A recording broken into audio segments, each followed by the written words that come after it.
नमस्कार। जगतगुरु भगवान श्री कृष्ण जी के चरणों में कृतज्ञतापूर्वक वंदन करता हूँ। सनातन संस्था एवं हिंदू जनजागृति समिति की ओर से धर्म संवाद के इस विशेष कार्यक्रम में मैं कार्तिक सालुंके आप सभी का हार्दिक स्वागत करता हूँ। बंधुओं, कल हमने दर्शन शास्त्र के विषय में यहाँ पर इस धर्म संवाद में हमने जानकारी समझ कर ली। दर्शन शास्त्र है क्या, दर्शन का शिक्षा के साथ क्या संबंध है, दर्शन की विशेषताएं क्या है, ये हमने समझ कर ली तथा दर्शन के उद्देश्य क्या है, तो ये हमने सभी बातें यहाँ पर जान कर ली। आज भी हम दर्शन शास्त्र के विषय में अधिक जानकारी आज के इस संवाद में लेने वाले हैं। हमारे साथ हिंदू जनजागृति समिति के राष्ट्रीय मार्गदर्शक सद्गुरु डॉक्टर चारुदत्त पिंगले जी उपस्थित हैं। नमस्कार सद्गुरु डॉक्टर पिंगले जी। नमस्कार कार्तिक जी। सद्गुरु डॉक्टर पिंगले जी, कल आपने हमें शिक्षा क्या है, दर्शन क्या है तथा उनका आपस में संबंध क्या है, इसके बारे में आपने हमें जानकारी दी। तो फिर शिक्षा दर्शन भी ऐसे कुछ है क्या, ऐसे हो सकता है क्या? अगर है तो इसके बारे में भी आप हमें जानकारी दीजिए। जी कार्तिक जी, ये शिक्षा दर्शन ही है ऐसे हमें मानना चाहिए, और वो कैसे वो हम समझ कर लेंगे। यानी सबसे महत्व की बात तो यही है कि किसी भी कार्य पूर्ण करने के लिए दो मूलभूत बातों की आवश्यकता होती है। पहली जो बात होती है वो एक विचार अथवा योजना होती है, और दूसरी जो बातें होती है वो उसका प्रयोग या व्यवहार। यानी विचार या योजना यानी चाहे ध्येय हो, लक्ष्य हो, और प्रयोग या व्यवहार यानी जो साधन हो, माध्यम हो, इस तरह से हो सकता है। तो इन दो बातों के अनुसार अगर हम विचार करते हैं तो दर्शन यानी जो विचार अथवा विश्लेषण करके जो सिद्धांत को निर्माण करता है वह दर्शन हुआ। और शिक्षा यानी क्या? तो शिक्षा यानी इन सिद्धांतों को व्यवहार में या प्रयोग में लाने की जो विधि है या माध्यम है वह शिक्षा है।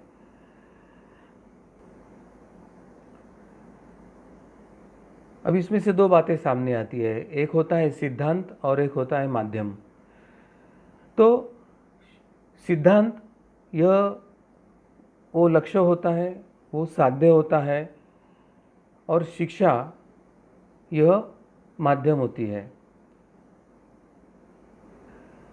इस अनुसार अगर हम देखते हैं तो दर्शन यानी हमारे सामने कोई तो सिद्धांत रखा जाता है, कोई तो लक्ष्य या ध्येय रखा जाता है, और शिक्षा यानी इन सिद्धांतों को, इन लक्ष्यों को प्राप्त करने का एक माध्यम बनता है। तो यहाँ पर दो बातें हमें ध्यान में आती है कि दर्शन हमारे सामने लक्ष्य रखता है, तो शिक्षा हमारे सामने उस लक्ष्य को प्राप्त करने का एक माध्यम या साधन बनता है। शिक्षा शास्त्री समय समय पर दार्शनिकों के सम्मुख प्राय एक ऐसी नई नई तथा जटिल समस्याओं को सुलझाने के लिए प्रस्तुत करते रहते हैं जो उनके अध्यापन कार्य को करते करते समय समय पर खटकते रहती है। इसमें दो बातें हैं, यानी अध्ययन का कार्य करते समय कुछ बातें ऐसी होती हैं कि जो उद्देश्यों को, लक्ष्यों को प्राप्त नहीं करती है, तो दर्शन शास्त्रियों को वो खटकते रहती है। तो वो बार बार एक नया नया आयाम शिक्षकों के सामने रखकर उनको दिशा देने का प्रयास करते हैं। इसमें दूसरे एक महत्व की बात होती है कि कालानुरूप, परिस्थिति अनुरूप कुछ ना कुछ बदलाव करने की भी उस समय आवश्यकता होती है। तो सिद्धांत भले ही एक हो, लक्ष्य भला ही हमारा एक हो, मगर परिस्थिति और व्यक्तिनुरूप अगर शिक्षा व्यवस्था में कोई परिवर्तन की आवश्यकता है तो ऐसे भी कुछ सुझाव और बदलाव दर्शन शास्त्री समय समय पर शिक्षकों को देते रहते हैं, और एक व्यवस्था में परिवर्तन की प्रक्रिया केवल भौतिकता पर नहीं तो एक आध्यात्मिकता पर भी उस परिवर्तन की प्रक्रिया को जारी रखने का वे प्रयास करते हैं। तो इस प्रकार शिक्षा एक नए दर्शन को ही जन्म देती है, ऐसे हमें समझ लेना चाहिए। और अगर संक्षेप में हमें अगर जानना है तो दर्शन तथा शिक्षा का घनिष्ठ संबंध है। हमारा लक्ष्य और सिद्धांत निर्धारित होने के बाद अगर स्थल, काल, परिस्थिति या व्यक्ति इसमें कुछ बदलाव की अपेक्षा होती है तो शिक्षा के माध्यम से उस के लिए एक अनुकूल माध्यम की योजना बनाई जाती है, एक पाठ्यक्रम में बदलाव किया जाता है, एक शिक्षा व्यवस्था में बदलाव किया जाता है और फिर इस बदलाव के माध्यम से वापस उस लक्ष्य को या ध्येय को या सिद्धांत को प्राप्त किया जाता है। इसलिए दर्शन तथा शिक्षा इनका संबंध घनिष्ठ है। दर्शन सिद्धांत लक्ष्य बदले ना बदले, मगर वो प्राप्त करने के माध्यम में परिस्थिति और व्यक्ति अनुरूप या कालानुरूप आवश्यक वो परिवर्तन उसमें आते हैं। जी सदगुरु डॉक्टर पिंगले जी, आपने अभी हमें जो यहाँ पर बताया तो इससे हमें ये पता चला कि दर्शन तथा शिक्षा का घनिष्ठ संबंध होता है। ये बात तो हमें स्पष्ट हो गई। तो दर्शन और शिक्षा के उद्देश्य के बारे में भी आप हमें यहाँ पर बताएं। जी कार्तिक जी, अभी हम सर्वप्रथम शिक्षा के उद्देश्यों के बारे में ही पहले जान लेंगे। तो शिक्षा के उद्देश्य क्या है, किस उद्देश्य से इस शिक्षा व्यवस्था का निर्माण किया गया है, या हमारी जो प्राचीन शिक्षा व्यवस्था है, गुरुकुल परंपरा है, तो वो स्थापित करने के पीछे हमारे ऋषि मुनियों की क्या मनीषा थी, या ये जो आधुनिक जो शिक्षा पद्धति है, जो मैकलो प्रणीत है, ये पाश्चात्य प्रणीत है, या ये कैम्निस्टो की जो नई शिक्षा प्रणाली है, तो वो हमारे जो पारंपरिक शिक्षा पद्धति के उद्देश्य को कैसे छेद देती है, वो उससे अलग डायगोनली अपोजिट एक केवल आधुनिकता पर आधारित एक केवल ऊपरी ऊपरी भौतिकता की शिक्षा कैसे देती है, तो इसके भी बारे में हम इस विषय में जान लेंगे। तो सर्वप्रथम हमें यह समझने की आवश्यकता है कि चाहे शिक्षा हो, शिक्षा व्यवस्था हो, ये स्थापित करने के पीछे निश्चित कोई ना कोई उद्देश्य अवश्य होता है। इसलिए भिन्न भिन्न जो दार्शनिक है, जो अपनी अपनी जो एक विचारधारा है, यानी उन्होंने जो एक लक्ष्य प्राप्त करने के लिए जो उन्होंने एक मार्ग चुना और उन्होंने जो सिद्धांत या लक्ष्य रखा है, तो अपनी अपनी उस लक्ष्य या सिद्धांतों को अथवा समाज या राष्ट्र की जो आवश्यकता है उस समय की, उन आवश्यकताओं को ध्यान में रखते हुए ये दार्शन शास्त्री है वो समय समय पर मनुष्य जीवन के लक्ष्य निश्चित करते हैं, एक राष्ट्र या समाज जीवन के लक्ष्य निर्धारित करते हैं और इन व्यक्ति, समाज और राष्ट्र के जीवन के जो लक्ष्य है वो निर्धारित करके उन उद्देश्य से वे शिक्षा व्यवस्था का एक निर्माण करते हैं, शिक्षा व्यवस्था एक वहाँ पर निर्माण करते हैं। जैसे जैसे जीवन के उद्देश्यों में परिवर्तन होते जाता है, हो सकता है काल के अनुसार हो, परिस्थिति के अनुसार हो, या फिर चाहे अनुकूलता के कारण हो चाहे प्रतिकूलता के कारण हो, जब जब भी उद्देश्यों में परिवर्तन होता है वैसे वैसे शिक्षा के उद्देश्यों में भी बदलाव किए जाते हैं। और इस दृष्टि से यह कहना कि यही एक अमुक शिक्षा का उद्देश्य होना चाहिए और ये स्वयं सो यही शिक्षा का उद्देश्य होगा, तो ऐसे नहीं हो सकता है। तो उस समय वो जीवन के जो उद्देश्य है उस उद्देश्य के ऊपर ही शिक्षा व्यवस्था के उद्देश्य निर्भर होते हैं। अब सर्वप्रथम यूरोप में शिक्षा व्यवस्था के क्या उद्देश्य थे तथा भारत में शिक्षा के क्या उद्देश्य होते और किस उद्देश्य से उन्होंने शिक्षा व्यवस्था निर्माण किया, उनको हम समझ लेंगे। अब चाहे यूरोप हो या प्राचीन भारत, तो प्राचीन काल से ही ये वर्तमान यानी आधुनिक युग तक की शिक्षा के उद्देश्यों के अगर हम उदाहरण का अध्ययन करते हैं, उन शिक्षा के उद्देश्यों का अगर हम विचार करते हैं, तो यह एक बात स्पष्ट हो जाती है कि दर्शन का शिक्षा के उद्देश्यों पर एक गहरा प्रभाव पड़ता है। एक उदाहरण के तौर पर अगर हम देखते हैं तो एक सर्वप्रथम हम प्राचीन युग में क्या हुआ था वो देखेंगे। तो प्राचीन युग यानी सबसे पहले हम प्राचीन में स्पार्टा का एक उदाहरण लेंगे। अब स्पार्टा पे क्या हुआ था कि शत्रु तथा आक्रमणकारियों ने बार बार स्पार्टा पर आक्रमण किए थे। अब उस राष्ट्र की आवश्यकता क्या थी कि उन पर आक्रमण करने वाले जो शत्रु थे, आक्रमणकारी थे, उनसे टक्कर लेने के लिए उन्हें राज्य को एक शक्तिशाली योद्धाओं के निर्माण की आवश्यकता थी। और राष्ट्र रक्षा हो, व्यक्ति की रक्षा हो, समाज की रक्षा हो, स्थानिक कुछ धरोहर हो, उनकी रक्षा के लिए स्पार्टा को शक्तिशाली योद्धा की आवश्यकता बनी रहती थी। अतः प्राचीन स्पार्टा के जीवन का उद्देश्य ये हो गया था कि जीवन दर्शन यही बन गया उनका कि जीवन एक संघर्ष है।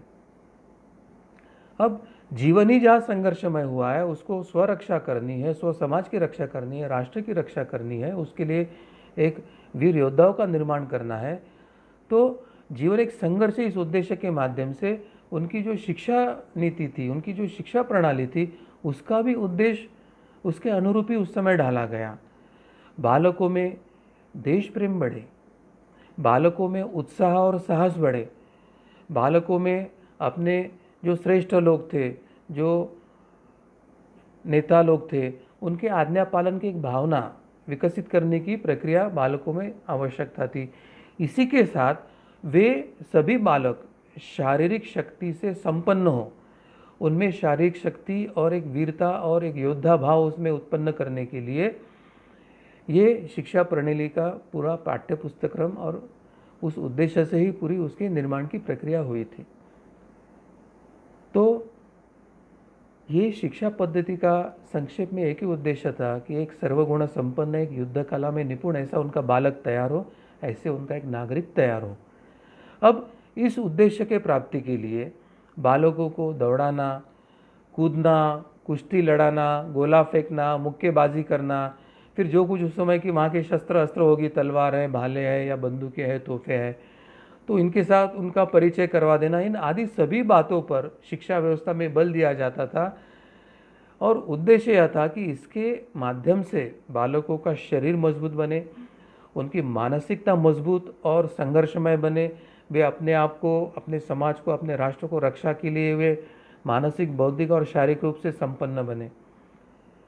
तो ये था स्पार्टा का उस समय तात्कालिक राष्ट्र की आवश्यकता, और राष्ट्र की आवश्यकता से जो प्रभाव निर्माण हुआ था उसके कारण शिक्षा व्यवस्था कैसे प्रभावित हुई वो हमने देखा। अब इसके तुलना में अगर हम रोम या एथेंस के संदर्भ में अगर अध्ययन करते हैं, तो रोम के जो निवासी थे वे अपने जीवन में अपने जो अधिकार हैं या उनके जो कर्तव्य थे उन पर वे अधिक बल देते थे। यानी जब शांति का समय राष्ट्र में होता है और बाह्य आक्रमण या अंतर्गत आक्रमण नहीं होता है और कुछ तो विकास आर्थिक रूप से, सामाजिक रूप से समाज में होता है, तो उस समय फिर व्यक्ति एक अपने अधिकार और कर्तव्य के प्रति सजग होता है और उस समय उस लक्ष्य से ही फिर आगे का जो नीति निर्धारण है वो होता है। अब ऐसी स्थिति होने के कारण अब रोम की जब शिक्षा व्यवस्था निर्माण हो रही थी तो राष्ट्रीय आवश्यकता को देखकर शिक्षा का उद्देश्य भी जो था वो व्यक्ति के जीवन में अधिकार और कर्तव्यों को कैसे वो वहन कर पाए, उसको पूर्तता कैसे कर पाए, इसको ही दृष्टि में रख के सब निर्धारित किया गया था। एथेंस में लोगों के जीवन का उद्देश्य व्यक्ति के शारीरिक सौंदर्य हो, चारित्रिक गुण हो तथा सौंदर्य, अनुभूति इत्यादियों की वृद्धि करना, यही बन गया था। तो संपत्ति काल के उद्देश्य अलग होते हैं, आपातकाल के उद्देश्य अलग होते हैं, युद्ध काल के उद्देश्य अलग होते हैं, और फिर उस समय जो सामाजिक मांग होती है, उनके व्यक्तियों की जो मानसिक बौद्धिक स्तर होता है, तो उसके आधार पर समय समय पर लक्ष्य निर्धारित होते हैं। तो कुल मिलाकर एथेंस की शिक्षा का उद्देश्य क्या था कि एक चारित्रवान बालक या नागरिकों का निर्माण, एक गुणवान नागरिकों के निर्माण की प्रक्रिया उनको इस शिक्षा व्यवस्था से साध्य करना था। और ये करते समय व्यक्ति को चाहे समाज में हो, निसर्ग में हो, परिसर में हो, एक सुंदरता का दर्शन करके वो जीवन में एक आनंदमय अवस्था में व्यतीत करे, इस प्रकार की योजना इस शिक्षा के माध्यम से उन्होंने अपने देश में लागू किया था। तो इसके लिए फिर शिक्षा प्रणाली में उन्होंने बालकों के व्यक्तित्व को अधिक महत्व देते हुए उन्हें पूर्णतः स्वतंत्रता प्रदान करने की प्रक्रिया रखी कि बालकों को जितनी हम स्वतंत्रता देंगे तो उनके अंदर जो गुण है, कला है या उनके जो मूल संस्कार है, वो अगर फल के फूल के अगर उभर के आते हैं तो वो अपने जीवन का आनंद या सौंदर्य वो अनुभव कर पाए, इस तरह की वो प्रक्रिया थी। और यह करते समय उनका शारीरिक स्वास्थ्य हो, शरीर के सौंदर्य के साथ, बाह्य सौंदर्य के साथ उनका चारित्र और एक प्रेम और सौंदर्य भावना उनमें विकसित हो, इस प्रकार की योजना इस शिक्षा पद्धति के माध्यम से उन्होंने एथेंस में लागू किया था। तो यह दो शिक्षा व्यवस्था के एक अभ्यास के माध्यम से हम देखते हैं कि जीवन के उद्देश्यों के बदले जाने से एक तरफ एथेंस की शिक्षा के उद्देश्य बदल गए थे, तो दूसरी तरफ रोम तथा स्पार्टा के जो उद्देश्य थे वो अलग अलग भिन्न हो गए थे। तो प्राचीन काल में चारों ओर, यानी हम जिस प्राचीन काल का आप अध्ययन करना चाहते हैं, तो प्राचीन काल में चारों ओर केवल धर्म का ही बोला वाला था। उस समय लोग धर्म जानते थे, धर्म का आचरण करते थे, और उनके उस समय के जीवन का एकमात्र उद्देश्य उन्होंने मोक्ष को ही रखा था, मोक्ष प्राप्ति या ईश्वर प्राप्ति या आनंद प्राप्ति। तो उस समय प्राचीन काल में जब वेदों का काल था, सत्ययुग था, लोगों में सात्विकता थी और धर्मपरायणता का कारण समाज में गुनहगारी का प्रमाण कम था, झगड़ा फसाद का प्रमाण कम था, अंतर्गत शत्रुत्व कम था, बाह्य आक्रमणों की एक मर्यादाएं थी। तो उस समय जब ईश्वर प्राप्ति के लिए समय देने के लिए लोगों की इच्छा होती थी, तो उस युग में शिक्षा व्यवस्था का केवल उद्देश्य मनुष्य जन्म के इस ध्येय को, मोक्ष को ही प्राप्त करना, इस अनुसार ही पूर्ण शिक्षा व्यवस्था निर्माण हुई थी। अब धीरे धीरे जब धर्मपरायणता समाज में कम होने लगी, कुछ मात्रा में गुनाह बढ़ने लगे, फिर राज्य व्यवस्था निर्माण हुई, फिर राज्य एक दूसरे पर आक्रमण करने लगे, फिर अंतर्गत पारिवारिक कलह का शुरुआत हुआ। तो जब मध्ययुगीन काल आया, तो मध्ययुगीन काल में क्या हुआ, तो मध्य युग में जीवन के दर्शन में एक अनेक चढ़ाव उतार उसमें आना शुरू हो गए, जिसका परिणाम क्या हुआ कि अलग अलग जगह उस समय जो तात्कालिक वहाँ के जीवन के उद्देश्य थे, उस तरह से शिक्षा के उद्देश्यों में भी बदलाव होना प्रारंभ हो गया। और जब मध्यकालीन के बाद जब ईसाई धर्म प्रसारक, ये क्रिश्चियन मिशनरियाँ यूरोप से पूरे विश्व में फैलकर एक अंग्रेज हो या ब्रिटिश कॉलोनी सब तरफ निर्माण होना शुरू हो गया, ईसाई का धर्म प्रचार शुरू हो गया, तो उस समय स्थानिक लोगों को अपने धर्म के बारे में जानकारी हो, धर्म की शिक्षा हो, इसके लिए धर्म का भी शिक्षा का समावेश शिक्षा व्यवस्था में होने लग गया। उसके पहले क्या था कि उसके पहले शिक्षा व्यवस्था में धर्म का समावेश नहीं था। तो धर्म आचरण और यह अनौपचारिक दृष्टिया उनके माता पिता या गुरुकुल या पारंपरिक, इससे उन्हें प्राप्त होता था। तो उनके जीवन का उद्देश्य अब आगे जाकर साधना करके ईश्वर प्राप्ति हुआ था। और जैसे मध्ययुगीन शिक्षा में अब धर्म का समावेश हो गया, तो उसका कारण क्या था कि ये ईसाई मिशनरी आके वे अपने धर्म का प्रसार करके अपने धर्म का एक महानता या एक अच्छे गुण बताकर लोगों को भ्रमित करके अपने धर्म में परिवर्तन करने की प्रक्रिया कर रहे थे। तो अब लोगों भ्रमित ना हो, लोगों को अपना स्वधर्म, अपना धर्म पता चले, तो एक तरह से अपने धर्म की शिक्षा का भी प्रावधान बढ़ाना पड़ा। उस तरह से ईसाइयों ने भी अपने धर्म के प्रसार के लिए धर्म की शिक्षा का माध्यम शिक्षा व्यवस्था से शुरू किया। तो मध्ययुगीन काल में अगर हम जानना चाहते हैं, तो ईसाई मिशनरियों के प्रवेश के बाद जब जीवन के उद्देश्य ही बदल गए, एक तरफ स्वधर्म का बचाव के लिए स्थानिक लोग धर्म शिक्षा लेना चाहते थे, तो हमारा धर्म प्रसार हो इसके लिए ख्रिस्ती मिशनरियाँ उनके धर्म के बारे में वो लोगों को शिक्षित करना चाहते थे। तो उस समय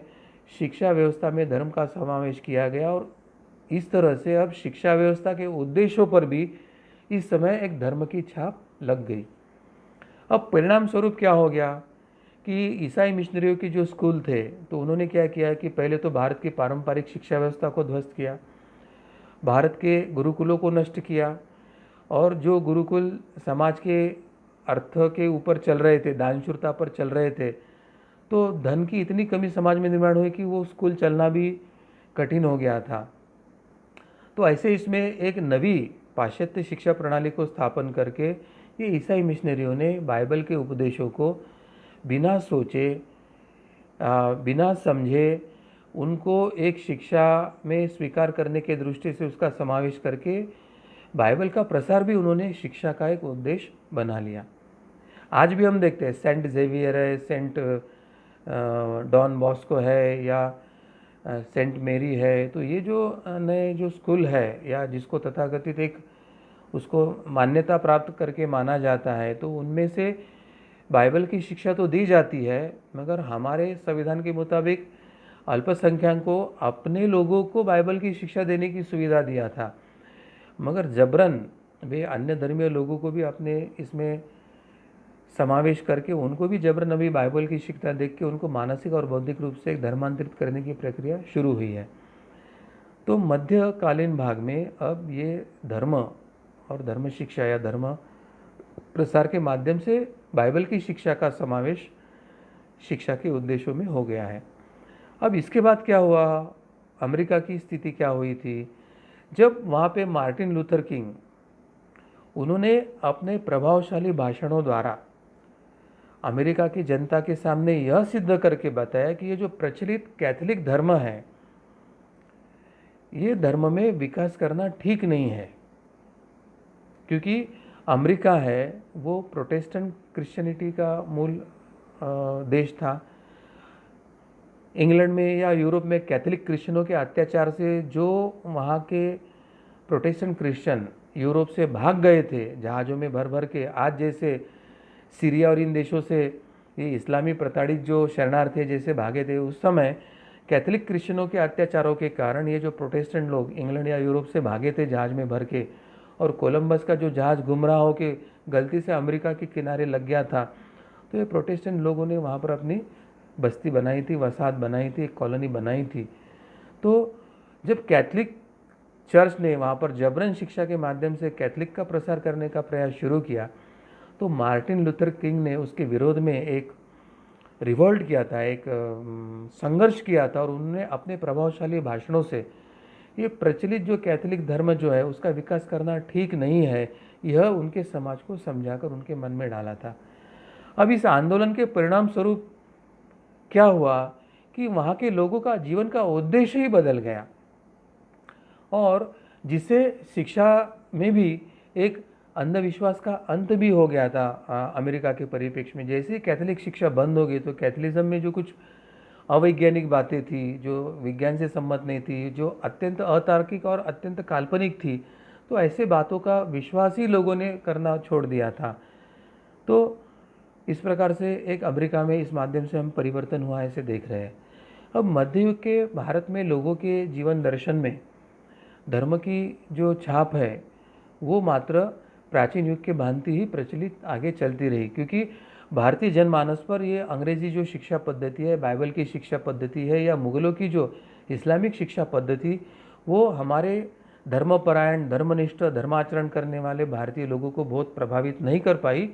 और इसलिए मध्य युग में भारत में हमारे प्राचीन धर्म की ही भांति जीवन का उद्देश्य चलते रहा। अब जब मुस्लिम काल आया मध्ययुगीन काल में, तो उन्होंने अपने शिक्षा के प्रमुख उद्देश्य क्या रखे थे। जब मुगल आक्रांत आए या फिर मुगल वंश आया या अन्य वंश आए भारत में, तो उन्होंने भारत में जब शिक्षा प्रारंभ किया, तो शिक्षा द्वारा भारत में इस्लाम धर्म का प्रचार करना, यह इन आक्रांता मुगलों का या मुसलमानों का उद्देश्य था। उसमें उनका दूसरा उद्देश्य था कि भारतीय मुसलमानों में इस्लाम के प्रति श्रद्धा निर्माण करना। यानी पहले तो तलवार के नोक पर या मार डालने के भय से वो जबरन धर्मांतरण करते थे, और फिर धर्मांतरण होने के बाद उनकी इस्लाम पर श्रद्धा तो नहीं होती थी। तो भारतीय जो धर्मांतरित मुसलमान हैं, उनकी इस्लाम के प्रति श्रद्धा निर्माण करना, यह उद्देश्य रख के उन्होंने शिक्षा व्यवस्था को ढालना शुरू किया। और तीसरा जो इस्लामी मुख्य उद्देश्य था कि शिक्षा के द्वारा दरबारों में उच्च पद को प्राप्त करना और जीवन का आनंद लेना, ऐसा एक प्रलोभन इस धर्मांतरित चाहे मुसलमान हो या गैर मुसलमान हो, उनके मन में उन्होंने जागरूक किया। क्योंकि इस्लामी शासनकाल में उनकी जो मुग़ल या अरबी जो भाषा थी या उर्दू भाषा थी, तो फारसी भाषा थी, तो उसी का प्रयोग उनका राजकाज में दरबार में होता था। और जब उन फारसी भाषा में या उन भाषा में उन्होंने शिक्षा को आगे बढ़ाने का प्रयास किया, तो उसमें उन्होंने प्रलोभन क्या रखा समाज में कि आप अगर हमारी राजकाज की भाषा सीखते हैं, तो दरबारों में या रेवेन्यू उनका जो राजस्व विभाग है उस पर उच्च पदों पर आपको हम विहित करेंगे, और उसके कारण आपके जीवन में धन की जो आय है वो अधिक होने के कारण आप जीवन का आनंद ले पाए। इस प्रकार से धर्मांतरण पूर्व का एक प्रलोभन उन्होंने इस माध्यम से दिया था, ऐसे हमें ध्यान में आता है। अब ये जो आधुनिक युग है, अब ये जो मॉडर्न एज है या मॉडर्न एज एजुकेशन हम जिसे कहते हैं, तो इस आधुनिक युग में क्या हुआ वो भी स्थिति हम जानकर लेंगे। तो आधुनिक युग में भी लोगों के जीवन का दर्शन फिर बदल गया। मगर ये सब दर्शन बदलने की मुख्य कारण क्या है कि मनुष्य की रजतम वृत्ति की तरफ बढ़ना, धर्म विमुख होना, धर्म से दूर जाना, स्वार्थ, सत्ता, अधिकार और संपत्ति इसके पीछे दौड़ना और उसके कारण एक दूसरे पर निरंतर आक्रमण करना, लूट करना, धन को लूटना, स्त्री को लूटना, गुलाम बनाना, वेट बिगारी शुरू करना, इस प्रकार के एक स्वार्थी मनोवृत्ति, रजतमात्मक मनोवृत्ति बढ़ने के कारण समय समय पर जीवन दर्शन बदलने लगा और उसके कारण शिक्षा पद्धति को बदलना आवश्यक हुआ। इसका परिणाम क्या हुआ कि शिक्षा के क्षेत्र में भी समय समय पर परिवर्तन भी हो रहे, कुछ क्रांतिकारक भी हो रहे थे, कुछ समाज अनुकूल भी थे और कुछ समाज प्रतिकूल भी परिवर्तन होने लगे। और इस बात पर बल देने जाने लगा कि बालक के व्यक्तित्व की उपेक्षा न करके उसके मूल प्रवृत्तियों को स्वतंत्रता पूर्वक विकसित होने के लिए अधिक से अधिक अवसर प्रदान किए जाए। अभी यह उद्देश्य तो कागजी और किताबों में उन्होंने लिख लिया। इस उद्देश्यों का जिन पर पूरे विश्व में राज कर रहे थे ऐसे जो शक्तियाँ थी यूरोप की, उन्होंने अपने देशों में अपने नागरिकों के लिए तो ये बनाया, मगर उनके जो गुलाम देश थे और जहाँ पर वो धन लूट रहे थे, संपत्ति लूट रहे थे, साधन संपत्ति, ह्यूमन रिसोर्सेज जहाँ लूट रहे थे, ऐसे देशों में मात्र उन्होंने मैकेले प्रणीत स्थानिक लोगों में अपने धर्म, अपनी संस्कृति के प्रति एक हीनता निर्माण होना, वो लोग अपने धर्म से दूर जाकर वो क्रिश्चियनिटी की तरफ आकर्षित होना, वो बुद्धिवाद या विज्ञान की तरफ आकर्षित होना, या वो अंग्रेज़ों की गुलामी करके उनके कार्यालय में बाबू या क्लर्क बनना, इस प्रकार की एक दोहरी शिक्षा नीति अंग्रेज़ों ने उस समय लागू किया था। यानी दिखने के लिए ऐसे लगता है कि बालक की उपेक्षा ना करें, उसके अंदर की प्रतिभा को प्रफुल्लित करने के लिए उसको मुक्तता से अधिक से अवसर प्रदान किए जाए, यह तो उद्देश्य रखा,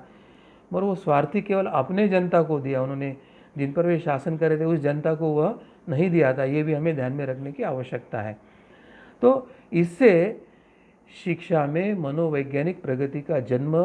यूरोप में निर्माण हुआ और जहाँ पे यूरोपियन देश अन्य देशों को गुलाम बन के रखे थे, वहाँ पर नकारात्मक दृष्टि से मनोवैज्ञानिक दबाव डालकर उनको एक नकारात्मक स्थिति में लेके जाने का भी प्रयास हुआ था। यह हमें समझ कर लेने की आवश्यकता है। और जैसे जैसे शिक्षा में इस प्रवृत्ति का यूरोप में विकास होते गया, वैसे वैसे वहाँ की जो शिक्षा है वो उनकी विद्यार्थी प्रधान या बालक प्रधान होते चले गई। और जो ही औद्योगिक क्रांति का आरंभ हुआ तो औद्योगिक जो प्रगति है वो इस शिक्षा को, नीति को, शिक्षा पद्धति को प्रभावित करने से अछूती नहीं रह पाई है। व्यावसायिक क्रांति होने लगी तो फिर मनुष्य के जीवन का उद्देश्य बदल गया और फिर मनुष्य के जीवन का दर्शन बदल गया, और जैसे उद्देश्य और दर्शन बदल गया तो शिक्षा पद्धति का लक्ष्य भी बदल गया। और परिणाम क्या हुआ कि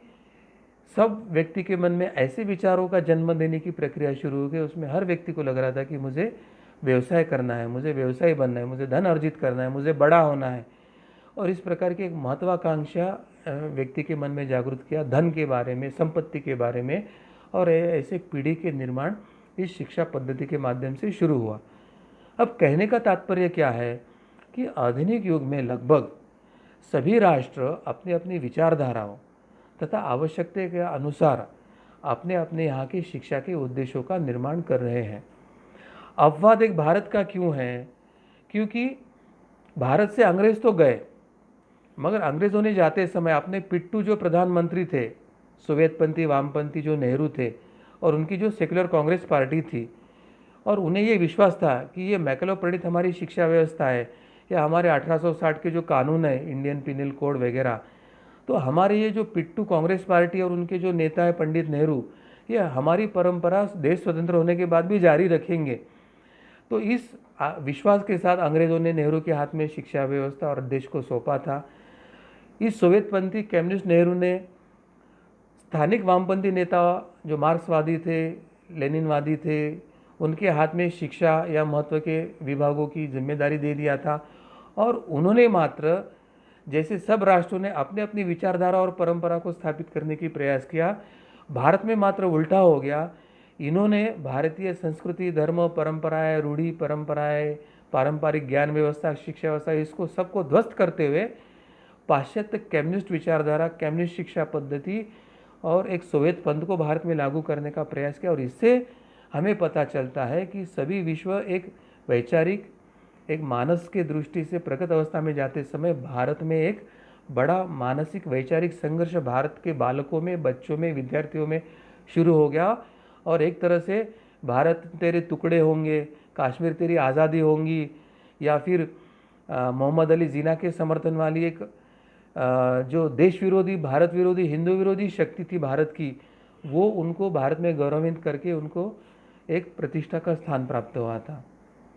तो विश्व में जहाँ सभी राष्ट्र अपनी विचारधारा, अपनी संस्कृति को स्थापित करने का प्रयास कर रहे थे, उस समय भारत में अपने संस्कृति विचारधारा को नष्ट करके एक पाश्चात्य संस्कृति परंपरा को स्थापित करने का षड्यंत्र भारत में शुरू हो गया था। अब जिन देशों में लोकतंत्र की भावना प्रबल है, वहाँ की शिक्षा के उद्देश्य लोकतंत्रीय सिद्धांत एवं मूल्यों पर आधारित होते हैं। ऐसा ही जिन देशों में समाजवाद फैला है, वहाँ की शिक्षा के उद्देश्यों के निर्माण साम्यवादी विचारधाराओं के अनुसार होते हैं। और जहाँ एक तरफ इंग्लैंड तथा अमेरिका में लोकतंत्र है, तो इसलिए इंग्लैंड में लोकतांत्रिक भावना के अनुसार व्यक्ति के विकास में एक बदलाव की प्रक्रिया शिक्षा के माध्यम से किया जा रहा है। तो अमेरिका में शिक्षा के अंतर्गत व्यवहारिकता तथा उपयोगिता पर बल देकर समाज को एक लोकतांत्रिक प्रक्रिया में ढालने की प्रक्रिया शुरू हो गई। इससे वे चाहते थे कि बालक यह समाज का एक उपयोगी अंग बन जाए। इसके विपरीत रूस तथा चीन, जो साम्यवादी देश थे, उनके शिक्षा के उद्देश्य अलग थे। वे अपने विद्यार्थी या बालकों को अपने राज्य के लिए, यानी उनकी सत्ता को वहाँ पे स्थापित करने के लिए, वे राज्य के विचारधाराओं में समा जाए और राज्य के साथ कोई विद्रोह या क्रांति ना करे, इस तरह से उनको तैयार करना शुरू किया। अब भारत में क्या हुआ, यह देखना हमें अभ्यास करना जरूरी है। अंग्रेजी शासनकाल में भारत में शिक्षा का उद्देश्य यह था कि स्थानीय लोगों को अंग्रेज के शासन के कार्य में सहयोग हो सके, इस तरह की उनकी मानसिकता निर्माण हो, इस तरह का उनका स्पून फीडिंग या दिमाग का ब्रेन वॉशिंग हो, इस प्रकार का उद्देश्य होने के कारण उस प्रकार की शिक्षा उन्होंने, अंग्रेज़ों ने उस समय बनाई थी। उसका अंग्रेज़ों की शिक्षा का दूसरा उद्देश्य था कि भारत में अंग्रेज़ों की जगह जो दफ्तर थे, उनके जो रेवेन्यू डिपार्टमेंट थे, मिलिट्री डिपार्टमेंट थे,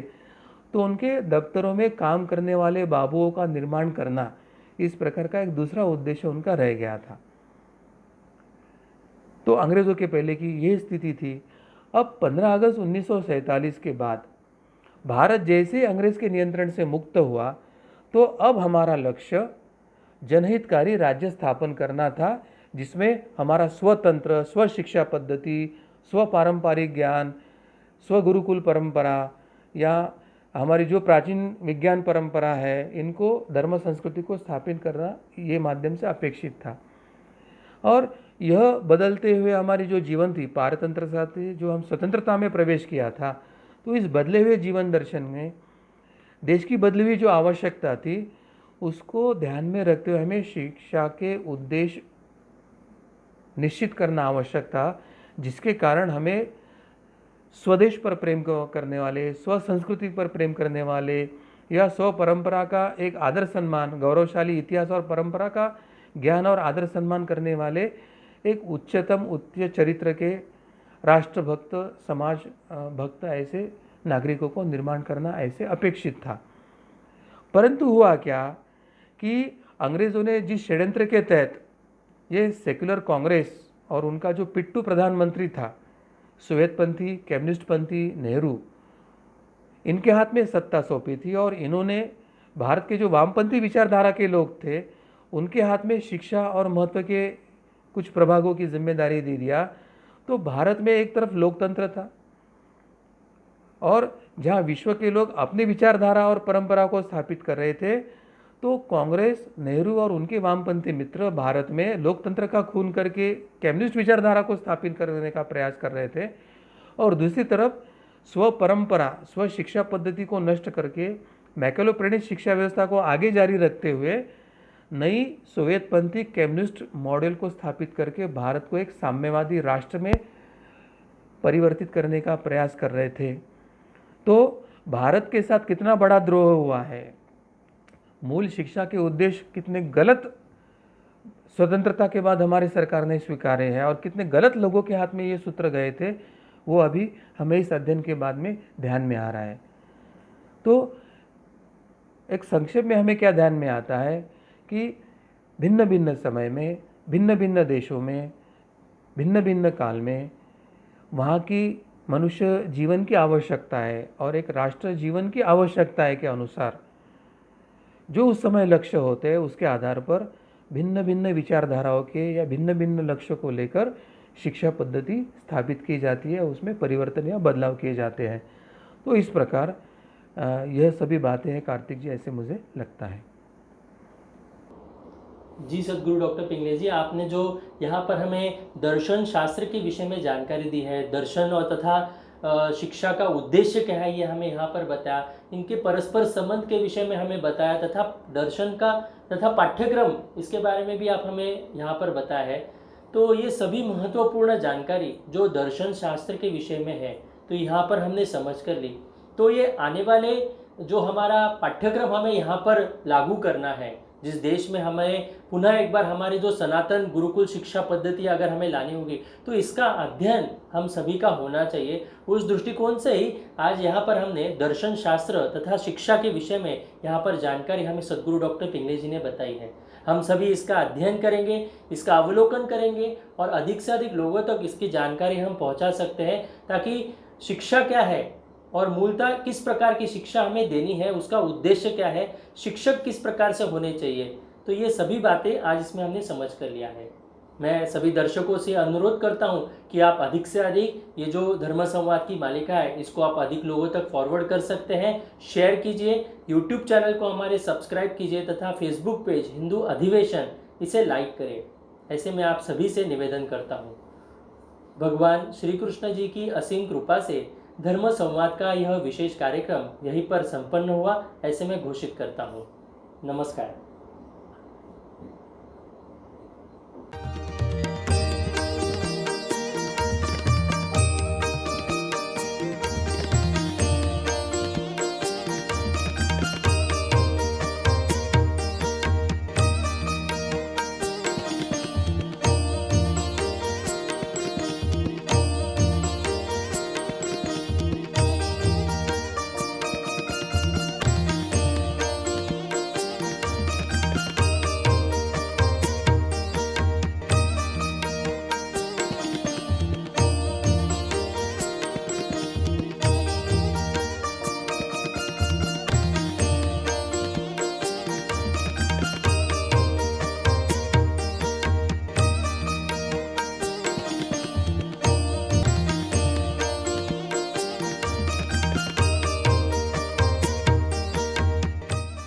श्री गणेश मूर्ति के हृदय पर दाहिना हाथ रख मंत्रोच्चारण करते हैं। श्री गणेश चतुर्थी पर अथवा नई मूर्ति